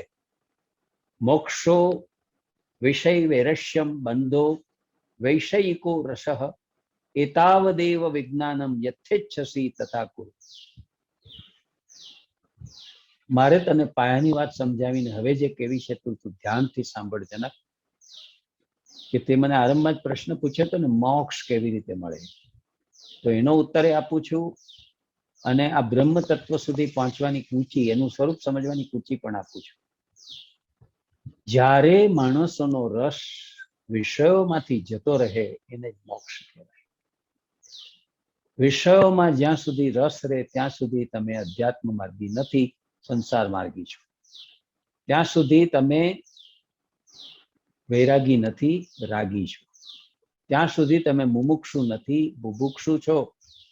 ત્યાં સુધી તમે મૃણમય છો, ચિન્મય નથી. આ વાત પહેલી જે કે છે, વિષયોમાંથી રસ જતો રહેવો એનું નામ મોક્ષ છે. વિષયોમાં રસ હોવો એનું નામ જ બંધન છે. આટલું જ માત્ર વિજ્ઞાન છે, અને માટે આ તને મેં વિજ્ઞાન કહ્યું. પછી જો તું સમજમાં તને આવી ગયું હોય અને તારા જીવનમાં ઉતારવા ઈચ્છતો હો તો તારી ઈચ્છામાં આવે એમ તું કર. ગીતામાં પણ અર્જુનને છેવટે ભગવાને એ જ કીધું, તારી ઈચ્છા પડે તો તું કર, મેં તો તને આ જ્ઞાન આપ્યું, મેં તો તને આ સમજ આપી. અહીં અષ્ટાવક્ર મુનિ પણ જનક મહારાજને કહે છે કે મેં તને આ કહેવાનું બધું જ્ઞાન આપી દીધું, અને એનો સાર પણ કહી દીધો કે વિષયોમાંથી રસ જતો રહેવો એનું નામ મોક્ષ છે, અને વિષયોમાં રસ હોવો, રચ્યા પચ્યા રહેવું એનું નામ બંધન છે. તો તારે બંધનગ્રસ્ત રહેવું છે કે તારે બંધનમાંથી મુક્તિ પામી, મોક્ષ પામી અને સદા આનંદની અવસ્થામાં રહેવું છે, તું નક્કી કર. તારી જે ઈચ્છા આવે તેમ તું કર. વાગ્મી પ્રાજ્ઞ મહાયોગમ જનમ મુકજદાલનમ કરોતિ તત્વબોધો અયમત્યક્તો બુભુક્ષુભિઃ. મેં જે તને વાત કરીને તત્વબોધ છે, તત્વની સમજ આપીશ, પાયાના તત્વની, મૂળ તત્વની તને સમજ આપીશ. તો આ તત્વબોધ મૂંગા, જડ અને આળસુ મનુષ્યને ધીરે રહીને ક્રમશઃ વાચાળ બનાવે છે, બુદ્ધિમાન બનાવે છે અને ઉદ્યોગી પણ બનાવે છે. પણ બીજા ઉપર અસર નહીં કરે. કયા લોકો ઉપર અસર નહીં કરે? જે લોકો ભોગ વિલાસી મનુષ્ય છે એને આ વસ્તુ અસર નહીં કરે. આ વાત એને ગમશે નહીં, કારણ કે તત્વબોધ એમને ગમતો નથી. જે લોકોની રુચિ જ સંસારમાં હોય, જે લોકોનો જીવ સંસારમાં હોય, જે લોકોને સંસારના બધા ભોગો ભોગવવાની જ તમન્ના હોય, આ ખાઈ લઉં ને તે ખાઈ લઉં, આ ભોગવી લઉં ને તે ભોગવી લઉં, મારે જીવનની અંદર ભોગવી લેવું છે, માણી લેવું છે, એમ કરીને જે લોકો સ્થૂળતા સાથે જીવે છે તે લોકોને તત્વબોધ કોડીની કિંમત પડે. એને માટે શાસ્ત્રો બધા પોથીમાના રીંગણા છે, એને કોઈ એની કિંમત નથી. તત્વબોધ જે લોકો બુદ્ધિમાન છે, જે લોકો સમજ્યું છે, જે લોકો અજ્ઞાનની ઊંઘમાંથી જાગૃત થઈ ગયા છે, તો ગમે તેવા આવા જાગૃત થઈ ગયેલા માણસો જડ હશે, મૂંગા હશે કે આળસુ હશે, તેને પણ તત્વબોધ છે તે વાચાળ, બુદ્ધિમાન અને ઉદ્યોગી બનાવી લે છે. તત્વ કઈ જેવી તેવી વસ્તુ છે? પાયાની વસ્તુ છે, ચમત્કારી વસ્તુ છે. તત્વનો સ્પર્શ થતા સત્વ ઉજાગર થાય છે, પ્રકાશ ઉજાગર થાય છે, સમજનો ઉદય થાય છે. તો આ તત્વબોધ ગમે એવા આળસુ મનુષ્યને પણ જાગૃત કરી દે છે, જડ અને મૂંગા માણસને વાચાળ કરી દે છે અને એને ઉદ્યોગી બનાવી દે છે. આવા માણસો પણ ધીરે ધીરે એકદમ સક્રિય થઈ જાય છે, એકદમ કાર્યક્ષમ બની જાય છે, કર્તવ્યનિષ્ઠ થઈ જાય છે. તો તમે જુઓ કે આ કેવડો મોટો ચમત્કાર છે. તો સમજવાનું એ છે કે આપણે તત્વબોધ જોઈએ છે કે નથી જોતો. તત્વબોધ આપણને ગમે છે કે નથી ગમતો. જો તત્વબોધ ગમતો હોય તો સમજવું કે આપણી ગતિ અધ્યાત્મ માર્ગ તરફ છે. જો તત્વબોધ છે એની કોઈ વાત ગમતી ન હોય તો સમજવું કે આપણી ગતિ સંસાર તરફ છે, સંસારના રાગ દ્વેષ તરફ, સંસારના ભોગ તરફ, સંસારમાં રચ્યા પચ્યા રહેવાની વાત તરફ આપણી ગતિ છે એમ સમજી લેવું. અને હવે કહે છે, ન ત્વમ દેહો ન તે દેહો ભોગતા કરતા નાવા ભવાન ચિદ્રોપોષી સદા સાક્ષી નિરપેક્ષ સુખમ ચર. મારે તને ફરીથી યાદ અપાવવું છે. હું તને ફરીથી રિમાઇન્ડ કરું છું ને કહું છું કે તું દેહ નથી. તું, તારું શરીર જે છે તે શરીર તું નથી, તેમ એ દેહ પણ તારો નથી. આ કઈ તને કાયમી મળેલો નથી. જેમ મકાન છે તે સરકાર તરફથી આપણને 99 વર્ષના ભાડા પટ્ટે મળે છે, વેચાતું લઈએ તો પણ 99 વર્ષ સુધી જ આપણો એની ઉપર અધિકાર હોય છે, એમ આ જીવન ઉપર તમારો બહુ બહુ તો 100 વર્ષનો અધિકાર છે. પછી તો જવાનું છે, નિશ્ચિત છે, તમે અજર અમર નથી. તો કે છે આટલી વાત ઉપરથી તને એ તો સમજાયું હશે કે મનુષ્ય દેહ નથી, અને દેહ છે એ એનો પોતાનો નથી. કોઈનો દેહ કોઈનો પોતાનો નથી, કેમ કે એ પણ એને છોડીને ચાલ્યો જવાનો છે. તું ભોગતા કે કરતા પણ નથી. તું જે કંઈ કરે છે એમાં તારી જાતને હમથી તું માન કે આ મેં કર્યું, હું કરતા છું, એનું ફળ મને મળવું જોઈએ, હું ભોગતા છું, તે વાતને કોઈ માલ નથી. શું કામ? તું ભોગતા કે કરતા પણ નથી, તું તો સદા ચિત્ત સ્વરૂપ સાક્ષી અને કોઈના પર પણ આધાર ન રાખનારો છે. માટે સુખપૂર્વક હવે તું વિચાર. કેટલી પાયાની વાત કરે છે, કેટલી અસરકારક રીતે કરે છે કે જો તું દેહ નથી, દેહ તારો નથી, તું કરતા નથી, તું ભોગતા નથી, તું સદાય સદાય ચિત્ત સ્વરૂપ એવો સાક્ષી છો અને કોઈના ઉપર પણ આધાર ન રાખનારો સ્વતંત્ર છો. એ વાત જ્યારે તને સમજાય છે ત્યારે ખરેખર તું સુખરૂપ વિચરી શકે એવી સ્થિતિમાં છે. તે વસ્ત્રો પહેર્યા હોય કે ન પહેર્યા હોય, ગણવેશ ધારણ કર્યો હોય કે ન કર્યો હોય, તું સંત જ છે. સંતની કક્ષાના તમે થઈ જાઓ છો એ વાત આખી સમજાવે છે અને કહે છે કે તું તમારા જીવનમાં અજંપો અશાંતિ ક્યાંથી હોય? એની અંદર જંપ હોય, એની અંદર શાંતિ હોય, એની અંદર રમણીયતા હોય, સુલેહ હોય, બધું જ હોય. રાગ દ્વેષો મનોધર્મો ન મનસ્તે કદાચન નિર્વિકલ્પ અશી બોધાત્મા નિર્વિકાર સુખમ ચર. હવે એને સમજાવે છે કે રાગ દ્વેષની વાત બધા કરે છે કે રાગ નથી છૂટતો ને દ્વેષ નથી છૂટતો. જે ગમે છે તેના તરફ અનુરાગ થાય છે અને જે નથી ગમતું તેના તરફ દ્વેષ ભાવ મનમાં જાગે છે. પણ સમજ કે આ રાગ દ્વેષ પણ મનના ધર્મો છે અને એ મન તો તારું કદાપી છે જ નહીં. આપણું મન ક્યાં આપણું હોય છે? આપણા મન ઉપર આપણું કોઈ નિયંત્રણ નથી, આપણો કાબુ નથી. તો આપણે તો વંઠેલા દીકરાની જેમ, સંતાનની જેમ એને તરછોડી દીધું છે. Now you have done your nonsense, get out. તું જતો રહે. તે તારી મૂર્ખાઈ બધી અપનાવી અને આચરવાનો પ્રયત્ન કર્યો. તો એ તરત જ શું કહે છે કે રાગ અને દ્વેષ તો મનના ધર્મો છે અને મન તો તારું કદી પણ છે જ નહીં. તું તો નિર્વિકલ્પ બોધ સ્વરૂપ નિર્વિકાર આવી બધી ઉચ્ચ ઉપાધિઓ વાળો છે અને માટે તું સુખી છે અને સુખપૂર્વક તું જીવે.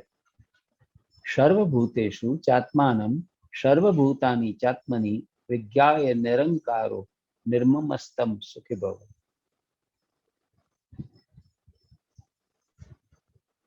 સર્વભૂતોમાં પોતાના આત્માને અને પોતાના આત્મામાં સર્વભૂતોને રહેલા જાણીને અહંકાર અને મમત્વથી રહિત બનીને તારે સુખી થવાનું છે. આ સુખી થવાની મોટી ચાવી છે, ગુરુ ચાવી છે. જેને સુખી થવું છે તેને આ દ્રષ્ટિકોણ અપનાવવો પડે. કયો? આખું વિશ્વ મારામાં છે અને આખા વિશ્વની અંદર મારો આત્મા રહેલો છે. જે આત્મા મારામાં છે તે જ આખા વિશ્વની અંદર જેટલા જીવો છે, જેટલા પ્રાણીઓ છે, પશુઓ છે, પંખીઓ છે, વનસ્પતિ ઔષધિઓ છે, જીવજંતુ છે, બધામાં પણ એ જ આત્મા છે. તો કહે છે કે સર્વભૂતોમાં પોતાના આત્માને, ભૂત એટલે જીવ, બધા જીવોમાં પોતાના આત્માને જોનારો અને પોતાના આત્મામાં બધા જીવોને જોનારો અને જાણનારો અહંકાર અને મમત્વથી રહિત બની જાય છે. આવી વ્યક્તિ હોય અને ન તો કોઈ અહંકાર રે, મેં આ કર્યું, મારા દ્વારા આ થયું, કોઈ અભિમાન નહીં. અને એની સાથે સાથે જેમ અભિમાન નહીં તેમ એને મમત્વ પણ નહીં. મેં આ કર્યું, મારા દ્વારા થયું, એવી કોઈ મમતા પણ નહીં. વિશ્વમ સ્ફુરતિ યત્રેદમ તરંગ ઈવ સાગરે તસ્ય મેવ ન સંદેહ નિશ્ચિતે વિજ્વરો ભવ. ઉદાહરણ આપીને વાત કરે.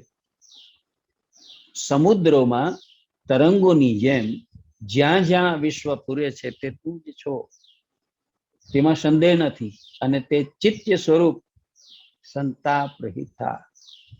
મારે તને એક બહુ મહત્વની વાત સમજાવવી છે. ત્યાં મેં આગળ આ રૂપક લઈને કહ્યું હતું. એ કહે છે કે જેમ સમુદ્રની અંદર અખૂટ જળ ભરેલું હોય છે, પણ એ જલના તરંગો બને, એ જલના બુદબુદો બને, પરપોટાઓ બને, ફીણ બને. એમ આ વિશ્વ છે તે પણ આ કાળરૂપી સમુદ્રની અંદર એક તરંગ રૂપ છે, આભાસી છે, સાચું નથી. જે કંઈ સાચું છે તે તું પોતે છે, તારો આત્મા છે, તારું ચૈતન્ય તત્વ છે, તેમાં તને સંદેહ નથી. તો હે જ છે સ્વરૂપજનક સંતાપ રહિતા.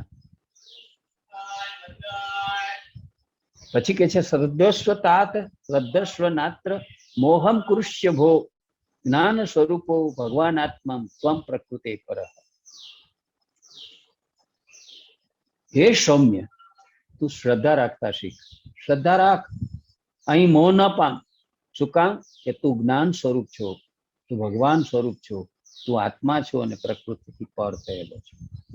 કેટલું વિશદ અને કેટલી ચોખ્ખી વાત અષ્ટાવક્ર મુનિ કરે છે. ભલા ઋષિ મુનિઓની વાતથી એ જુદા પડે છે, પણ જુદા પડે છે તે વાત અદલ સત્ય હોય છે, એકદમ પાકું સત્ય હોય છે. શું કે છે અહીંયા? પહેલું શ્રદ્ધા રાખવાનું કે છે, એટલે શબ્દ દોહરાવે છે. શ્રદ્ધા રાખ, શ્રદ્ધા રાખ, પુનરુક્તિ કરે છે. અહીં મોહ ન પામ. આ સંસારની જાગ જમાડ જોઈને તું એના તરફ આકર્ષા નહીં, એના તરફ ખેંચા નહીં. તું જ્ઞાન સ્વરૂપ છો, ભગવાન આત્મા અને પ્રકૃતિથી પર છે. એમનું પણ કૃપા જોઈતી હશે તો તારે એને પણ ભજવા પડશે. અને એટલે કે છે કે તું પ્રકૃતિથી પણ પર છો.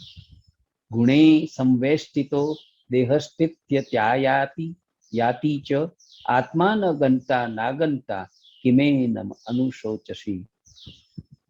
સત્વ રજસ અને તમસ ગુણો વડે ઢંકાયેલો દેહ સ્થિર રહે છે, આવે છે, જાય છે, પણ આત્મા જતો પણ નથી ને આવતો પણ નથી. શા માટે તું એનો શોક કરે છે? હવે આપણા જીવનનું એક જાણીતું ઉદાહરણ લઈને વાત કરે છે કે આપણે બધા સત્વ રજસ અને તમસ એવા 3 ગુણોથી પ્રેરાયેલા છીએ. આપણી પ્રકૃતિ આવી ત્રિતાત્મક છે અને એના વડે ઢંકાયેલો દેહ છે, તેમાં એ સ્થિર થઈને રહે છે. દેહની અંદર છુપાયેલી સંતાયેલી હોય છે. એ વૃત્તિ આવે છે ને જાય છે, પણ આત્મા જતો પણ નથી ને આવતો પણ નથી. આવી રીતે આપણે જેને આપણી પોતાની ઉર્મી સમજીએ, વાણી સમજીએ, ભાવના સમજીએ, એને આગળ કરવાનો આપણે પ્રયત્ન કરીએ અને કહીએ કે જો આ મારો વિદ્યાર્થી કે અમારી વિદ્યાર્થીની એણે સત્વ રજસ તમસની આખી લડાઈ છે તે પોતાની રીતે લડી છે અને જીતીને પાર આવી છે. તો કહે છે કે આ ગુણો વડે ઢંકાયેલો દેહ સ્થિર રહે છે, આવે છે ને જાય છે, આત્મા જતો પણ નથી, આવતો પણ નથી. તું શા માટે શોક કરે છે? પોતાની પત્ની શોકગ્રસ્ત થઈ છે તો એ શોકના નિવારણ માટે આ શબ્દ એ ઉચ્ચારે છે કે તારે શોક કરવાની જરૂર નથી. દેહ તિષ્ઠતુ કલ્પાંતમ ગચ્છત્ય દેવ વા પુનઃ કહ વૃદ્ધિ કચ્ચ આની તમ ચિંતામણી.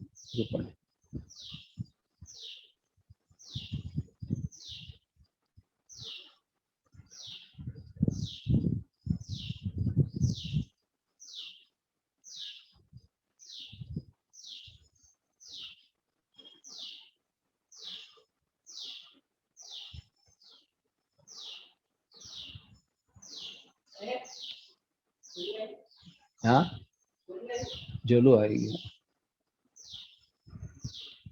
એટલે સમજાવે છે કે શ્રદ્ધસ્વતાત શ્રદ્ધસ્વ નાત્ર મોહ કુરુષ્વ ભોહ જ્ઞાન સ્વરૂપો ભગવાન આત્મા ત્વમ પ્રકૃતે પર. હે સૌમ્ય, મારે તને જે સલાહ આપવી છે તે આ કે શ્રદ્ધા રાખ, શ્રદ્ધા રાખ.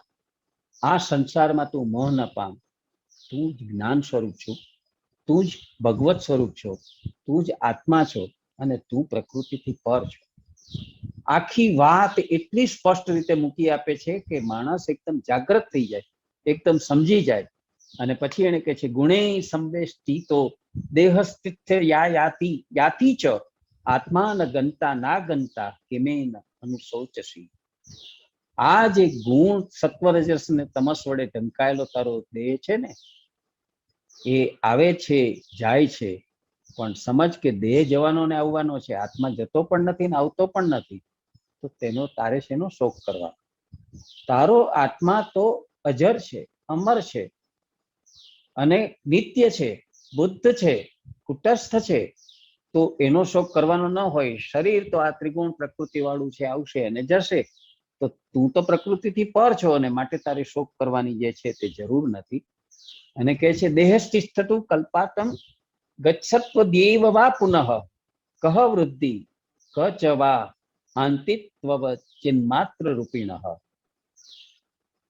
આ આપણી એક મર્યાદા છે કે આપણે દેહધારી છીએ અને દેહના ધર્મોથી બંધાયેલા છીએ, એનાથી ઉપર નથી ઉઠી શકતા. દેહ કલ્પના અંત સુધી રહો કે પછી આજે જ પડો, યુગો યુગો સુધી મારો દેહ છે તે પડે નહીં. કલ્પાંત સુધી, કલ્પો કલ્પો સુધી, યુગો યુગો સુધી મારો દેહ જીવતો રહે કે આજે જ પડે, તો એથી તને શું વૃદ્ધિ, તેથી તને શું ફેર પડે છે? નથી એમાં વૃદ્ધિ થવાની, નથી તને કોઈ હાનિ થવાની, કારણ કે તું દેહ નથી, તું ચિન્માત્ર સ્વરૂપ છો. એટલે તારે તારા દેહની ચિંતા કરવી નહીં જોઈએ. આપણે આત્મસ્થ થવાનું છે અને આત્મા ઉપર જ્યારે સ્થિર થઈએ છીએ ત્યારે દેહાભ્યાસ તો આપણે છોડી દઈએ છીએ. દેહનો અધ્યાસ આપણો છૂટી ગયેલો છે. એ દેહ છે તે આજે પડે કે 50 વર્ષ પછી પડે કે 100 વર્ષ પછી પડે, આપણને એની સાથે કોઈ નિસ્બત નથી. દેહ દેહના ધર્મો બજાવશે, આપણે આત્માની અંદર સ્થિર થઈને આત્માના ધર્મોને અનુસરવાનું છે. પછી કહે છે ત્વન્યન્ય અનંત મહામૌબ્ધો વિશ્વવીચિ સ્વભાવતઃ ઉદેતુ વાસ્તમાયાતુ ન તે બુર્ધેન વા ક્ષતિ.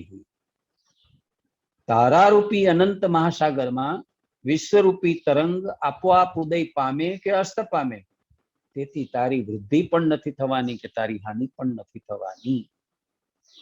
ફરી ફરીને સમજાવે છે કે તું સંકુચિત નથી, તું સીમિત નથી, તું સંકીર્ણ નથી, તું મર્યાદિત નથી, તું અલ્પ નથી, તું ભૂમા છો, તું વિશાળ છો, અતિ વિશાળ છો. અને એટલા માટે કહે છે કે તું મહાસાગર છે. તારારૂપી અનંત મહાસાગરમાં વિશ્વરૂપી તરંગ એ પેદા થાય છે અને એ પરપોટાની જેમ ફૂટી પણ જાય છે. તારા મહાસમંદરની અંદર, એટલે કે તારું જે આત્મ સ્વરૂપ છે, ચિત્ત સ્વરૂપ છે, તે આવું મહાસાગર જેવું છે. એની અંદર આ વિશ્વરૂપ કે આ સંસાર રૂપ કે આ જગત રૂપ એક તરંગ છે, એ ઉદય પામે છે ને અસ્ત પામે છે. પણ એથી તારા આત્મામાં કોઈ વૃદ્ધિ પણ થતી નથી ને કોઈ હાનિ પણ થતી નથી. તારા આત્માને એનાથી કોઈ લાભ કે હાનિ કઈ થવાના નથી. જે કંઈ છે તે આવા નષ્ટપ્રાય તત્વો, નશ્વર જે છે એવા તત્વો, એનો ઉદય થશે ને એનો વિલય થશે, કારણ કે બધું ભ્રામક છે.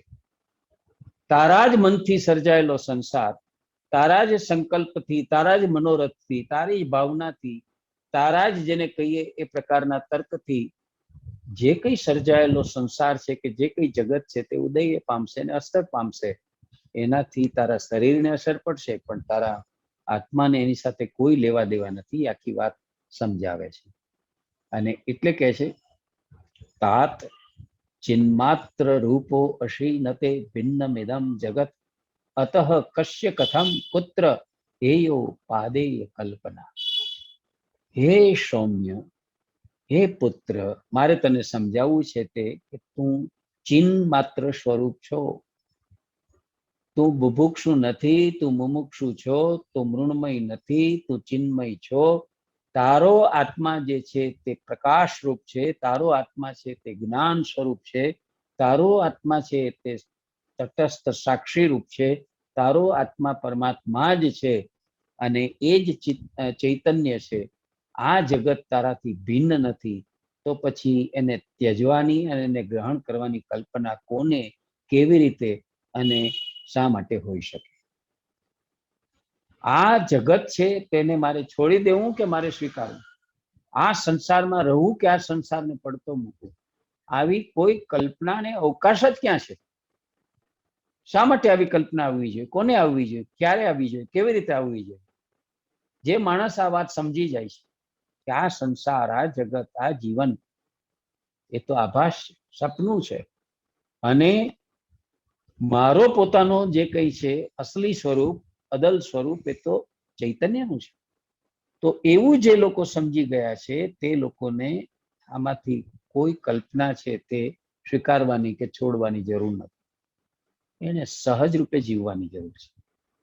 જેવું જીવન એને મળ્યું છે તેવું કોઈ પણ પ્રકારના ભાર વિના, કોઈ પણ પ્રકારની સ્પૃહા વિના, કોઈ પણ પ્રકારની કામના વિના, કોઈ પણ પ્રકારની હંતા મમતા વિના, કોઈ પણ પ્રકારના બંધન વિના સહજ રૂપે જીવી જવાનું છે.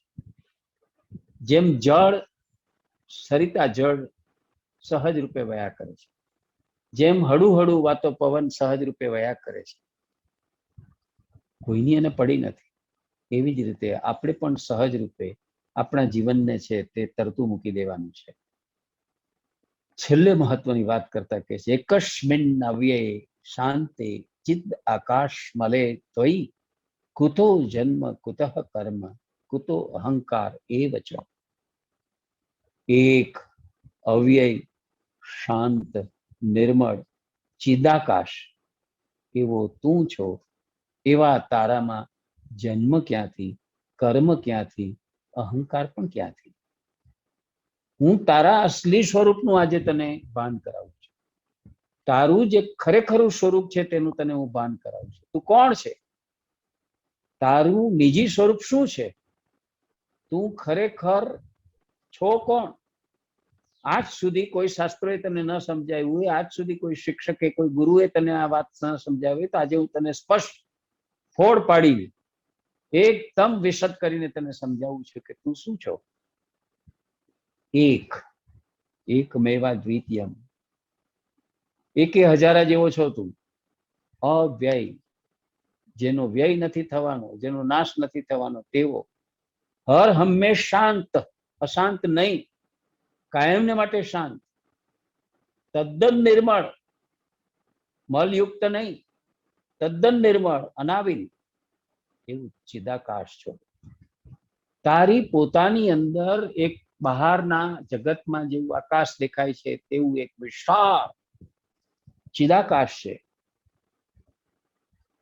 હવે આવો તું જે છે એટલે કે આત્માનું જ વર્ણન છે.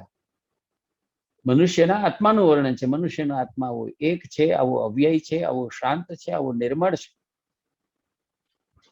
જેમાં કોઈ વાદળી ન હોય, જેમાં કોઈ રંગ ન હોય, જે ચારે તરફ જ્યાં નજર નાખો ત્યાં વિસ્તરેલું હોય, એવા આકાશ જેવું તારું ચિદાકાશ છે.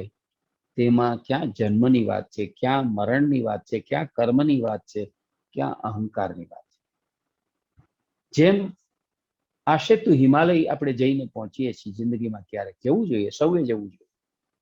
જ્યાં સુધી હિમાલય આકાશને આંબતો, એના ગૌરી શિખર, ગૌરી શંકર શિખર કે એવરેસ્ટ શિખર દુનિયામાં ઊંચામાં ઊંચા શિખરો છે.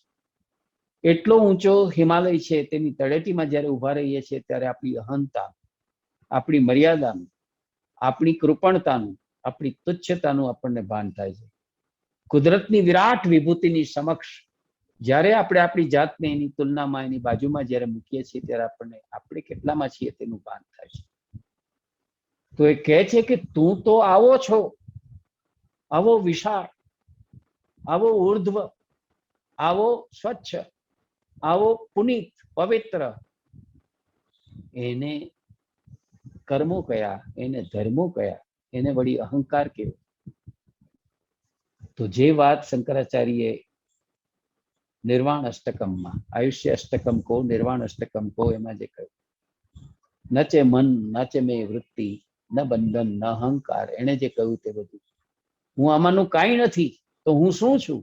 શિવોહમ શિવોહમ શિવોહમ. હું પોતે જ શિવ સ્વરૂપ છું, હું પોતે જ આનંદ સ્વરૂપ છું, હું પોતે જ પરમાત્મા સ્વરૂપ છું. આવી વાતનું જેમને ભાન થઈ જાય છે તે માણસ જે છે તેને અહંકારે રહેતો નથી, તેને કોઈ કર્મોય કરવાના રહેતા નથી, તેને કોઈ જન્મ લેવાનોય થતો નથી. યત્વમ પશ્યસી તત્રેક સ્તમેવ પ્રતિમાશસે કિમ પૃથક ભાષતે સ્વર્ણાત કટ્ટકાંગદનપુરમાં. જે જે વસ્તુ તું જુએ છે ત્યાં ત્યાં તું એકલો જ ભાસમાન થાય છે. તને વધારે શું કહું? બાજુબંધ અને ઝાંઝર સોનાથી ભિન્ન ભાષે છે ખરા? આ અનુભૂતિ થવી જોઈએ. જે લોકો વૈરાગ્યવાન થાય છે, જે લોકો જ્ઞાનવાન થાય છે, તેની આ અનુભૂતિ હોય છે કે જ્યાં જુઓ ત્યાં પોતાનો જ આત્મા એને દેખાય છે, પોતાના સિવાય બીજું કશું દેખાતું નથી. મારામાં તો છે જ, પણ તમારામાં સૌમાં મારો જ આત્મા છે તે વિલસી રહ્યો છે. અને એ એકલો જ ચારે બાજુ જ્યારે દેખાવા લાગે છે ત્યારે તને સમજાય છે કે જે કંઈ છે તે આત્માનું જ સર્જન છે. આત્મા જ વિલસી રહ્યો છે, એની જ રમણા છે.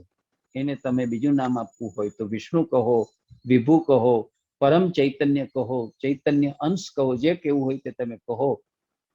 તો જેમ સોનામાંથી બનાવેલા ઝાંઝર હોય કે બાજુબંધ હોય એ સોનાથી ભિન્ન નથી, એમ ઉદાહરણ આપીને સમજાવે છે કે મૂળ તત્વ છે તે તારું પોતાનું ચિન્મય સ્વરૂપ છે. તને જે સંસાર દેખાય છે કે તને જે કર્મો ધર્મો દેખાય છે તે એમાંથી બનાવેલા ઘરેણા જેવા છે, એનાથી ભિન્ન છે જ નહીં. કોઈ વસ્તુ તારા આત્માથી ભિન્ન નથી. એ વાતની પ્રતીતિ તને થઈ જવી જોઈએ. એવી પ્રતીતિ જો તને થાય તો શું થાય? તો કહે છે અયમ સો અહમયમ નાહમ વિભાગમ મિતિ સંત્યજ સર્વમ આત્મતિ નિશ્ચિત્ય નિસંકલ્પ સુખી ભવ. જે આ છે તે હું જ છું, આ હું નથી એવા ભેદભાવને છોડી દે. જગતમાં દ્વંદ્વ છે જ નહીં, જગતમાં ભેદ છે જ નહીં, એક પરમ બીજું કંઈ છે જ નહીં. એક જ તત્વનો વિલાસ છે, એક જ તત્વની રમણા છે અને તે છે આત્મ તત્વ અથવા પરમાત્મા તત્વ. એમ નિશ્ચય કરી અને તું જીવન જીવવાનું શીખી લે, એવો સંકલ્પ કરી લઈશ ત્યારે તું સાચા અર્થમાં શાંત થઈશ, ત્યારે તું સાચા અર્થમાં સુખી થઈશ. આપણે જેને એબ્સોલ્યુટ રિયાલિટી કહીએ છીએ તે આ છે, નિરપેક્ષ સત્ય, આખરી સત્ય, આખરી વાસ્તવિકતા જે કહો છો તે આ છે કે કેવળ આત્મા જ છે, આત્મા જ છે ને આત્મા જ છે, આત્મા સિવાય કશું નથી. કેવળ પરમાત્મા છે, પરમાત્મા છે ને પરમાત્મા છે સિવાય કઈ. આ અનંત કોટી બ્રહ્માંડો હોય, એક કોટીની અનંત કોટી બ્રહ્માંડો હોય, જેટલા બ્રહ્માંડો હોય એ બધાની અંદર જે કંઈ સત્વો અને તત્વો છે તે બધા પણ હું જ છું અને હું એ બધામાં છું. એક માત્ર પરમ ચૈતન્યની જ આ સર્જના છે. એણે જ આખો ઉભો કરેલો આ ઘટના પટીયસી એવી લીલાનો આ વિસ્તાર છે ને હું એક લીલાનું સ્વરૂપ છું. એટલું જ તું સમજી જઈશ તો તું જે છે તે સાચા અર્થમાં સુખી અને શાંત થઈ જઈશ. આજે અહીંયા સુધી આપણે રાખીએ છીએ. કાલે ફરી આપણે આ જ પ્રકરણમાં આગળ જઈશું અને મુનિ કેવી રીતે હજુ વધારે દ્રષ્ટાંતો આપીને એને આ જે એબ્સોલ્યુટ રિયાલિટી છે, જે નિશેષ પરબ્રહ્મ છે, એનું જે સ્વરૂપ સમજાવે છે તેની વાતમાં આપણે આગળ વધીશું. આજે આપણે સમય થયો છે એટલે સત્સંગને અહીંયા વિરામ આપીએ છીએ. કાલે પુનઃ પાછા આપણે મળીશું. અત્યારે શાંતિ પાઠ સાથે આપણો આ સત્સંગ છે તે આપણે સમાપ્ત કરીશું. ઓમ પૂર્ણમદઃ પૂર્ણમિદં પૂર્ણાત પૂર્ણમુદચ્યતે પૂર્ણસ્ય પૂર્ણમાદાય પૂર્ણમેવાવશિષ્યતે. ઓમ શાંતિ શાંતિ શાંતિ. ॐ शान्ति शान्ति